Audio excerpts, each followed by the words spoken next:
ब्रह्ममुरारिसुरार्चितलिङ्गं निर्मलभासितशोभितलिङ्गम्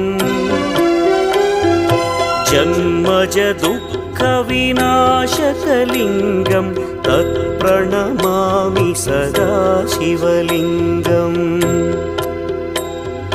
देवमुनिप्रवरार्चितलिङ्गं कामदहन करुणाकरलिङ्गम् रावणदर्पविनाशकलिङ्गं तत्प्रणमामि सदा शिवलिङ्गम्